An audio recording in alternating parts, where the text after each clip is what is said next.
ఎంత ప్రార్థించినా నీ సమస్యలు తీరడం లేదా? అయితే ఈ విధంగా నువ్వు ప్రార్థించు. దేవుడు తప్పక నీ మొర ఆలకిస్తాడు. ఆమేన్.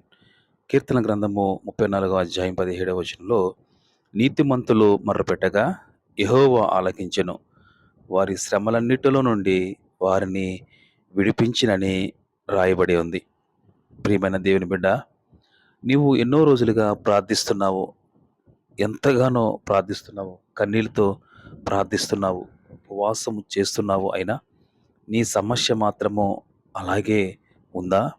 దేవుడు నా ప్రార్థన ఎందుకు వినడం లేదని నీ మనసులో నువ్వు అనుకుంటున్నావా? నీ సమస్య కొనసాగుతుంది అని దేవుడు నిన్ను మర్చిపోయాడని అర్థం కాదు. దేవుని మౌనం అనేది గైర్హాజరు కాదు. ఆలస్యం అంటే దేవుడు నిరాకరించాడని కాదు. దానియేలు గ్రంథము 10వ అధ్యాయము 12, 13లో దానియేలు ప్రార్థించిన మొదటి రోజు నుంచే దేవుడు అతని ప్రార్థన విన్నాడు. కానీ సమాధానము రావడానికి సమయం పట్టింది. కొన్ని ప్రార్థనలకు వెంటనే సమాధానం వస్తుంది. కొన్నిటికి కొంత సమయం పడుతుంది. కొన్ని సందర్భంలో దేవుడు మనం అడిగిన దానికంటే, ఊహించిన దానికంటే మంచిదాన్ని సిద్ధం చేస్తాడు. ఆలస్యం వచ్చినప్పుడు ప్రార్థన ఆపవద్దు. దేవుని సమయాన్ని నమ్మాలి. హబక్కూకు గ్రంథము 2:3లో ఈ విధంగా దేవుడు తన వాక్యాన్ని మనకిస్తున్నాడు. నీ కొరకిస్తున్నాడు. అది నీ సమస్య, నీ యొక్క ఇబ్బంది ఏదైనా ఆలస్యమైనను దాని కొరకు కనిపెట్టుము. అది తప్పక జరుగును. అది ఆలస్యమైనను దాని కొరకు కనిపెట్టుము. అది తప్పక జరుగును. మనకు ఇప్పుడే కావాలి. కానీ దేవునికి సరైన సమయం తెలుసు.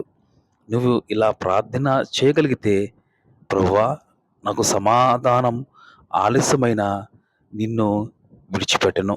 నిన్ను మర్చిపోను. నా ప్రార్థనను ఆపను అని నువ్వు చెప్పగలుగుతావా? ప్రార్థనతో పాటు దేవుని చిత్తాన్ని వెతకాలి. 1 యోహాను 5:14లో చెప్తుంది, ఆయన చిత్తానుసారముగా మనము ఏదైనా అడిగితే ఆయన మన మాట వింటాడు. అంటే ప్రార్థన అంటే దేవునికి మన కోరికల జాబితా ఇవ్వడం మాత్రమే కాదు. ప్రభువా, నా చిత్తం కాదు, నీ చిత్తమే జరగాలి అని చెప్పడం కూడా ప్రార్థనే. సమస్య మధ్యలో విశ్వాసాన్ని కోల్పోవద్దు. యోబు జీవితంలో ఎన్నో సమస్యలొచ్చాయి. అయినా అతడు దేవుణ్ణి విడిచిపెట్టలేదు. నీ పరిస్థితి ఎంత కఠినముగా ఉన్నా ఇలా చెప్పగలిగితే, నా పరిస్థితి మారకపోయినా నా దేవుడు మారడు. రోమీయులకు రాసిన పత్రిక 8:28 ప్రకారం దేవుణ్ణి ప్రేమించే వారికి సమస్తము మేలుకే జరిగేలా ఆయన పనిచేస్తూ ఉంటాడు. ప్రార్థన కొనసాగించు. లూకాసు వార్త 18:1లో యేసుప్రభు ఎల్లప్పుడూ ప్రార్థించుండవలని, విసుగకూడదని తన శిష్యులతో బోధిస్తున్నాడు. నిన్న సమాధానం రాలేదా? మళ్ళీ ఈరోజు ప్రార్థన చేయి. ఈరోజు రాలేదా? మళ్ళీ రేపు ప్రార్థన చేయి. సమాధానం వచ్చే వరకు కాదు, దేవుని మీద విశ్వాసం ఉన్నంత వరకు ప్రార్థించు. దేవుడు నీ కన్నీళ్లను చూస్తున్నాడు. కీర్తన 56:8లో దావీదు తన కన్నీళ్లను దేవుడు లెక్కపెడుతున్నాడని చెబుతున్నాడు. నువ్వు ఒంటరిగా ఏడ్చిన రాత్రులు ఆయనకు తెలుసు. ఎవరితోనూ చెప్పుకోలేని బాధ ఆయనకు తెలుసు. నీ హృదయంలోని ప్రార్థన కూడా ఆయనకు తెలుసు. నీ కన్నీరు వృధా కాదు. నీ ప్రార్థన వృధా కాదు. ప్రియమైన దేవుని బిడ్డలారా, ఈ వాక్యం ఉంటే నా సహోదరులారా, ఎంత ప్రార్థించినా నా సమస్య ఎందుకు తీరటం లేదు అని ఇంకా నిరాశ చెందవద్దు.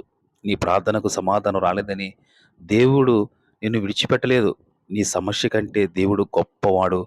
ఆలస్యం కంటే నీ దేవుని సమయము గొప్పది. నీ బలహీనత కంటే ఆయన కృప గొప్పది. ఈరోజు విశ్వాసంతో చెప్పు, నా ప్రార్థనకు సమాధానం ఆలస్యమైనా నా దేవునిపై నమ్మకము కోల్పోను. ఆయన సమయం కోసం కనిపెడతాను.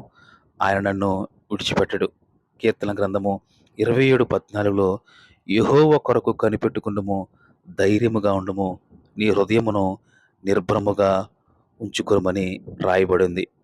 అయితే ఈ మాటను చెప్పగలిగితే, ప్రభువా, నా సమస్యలు నాకు పెద్దవిగా కనిపిస్తున్నాయి. కానీ నువ్వు వాటికంటే గొప్పవాడివని నమ్ముచున్నాను. నా ప్రార్థనకు సమాధానము ఆలస్యమైనా నిన్ను విడిచిపెట్టకుండా విశ్వాసముతో కొనసాగించడానికి నాకు బలమిమ్ము. నా కన్నీళ్లను తుడిచి నీ సమయంలో నా జీవితంలో కార్యం చేయమని యేసు నామములో నువ్వు ప్రార్థించగలిగితే దేవుడు నీ జీవితంలో కార్యములు చేయబోతున్నాడు. దేవుడు ఈ వాక్యము ద్వారా మనల్ని బలపరచును గాక. ఆమేన్.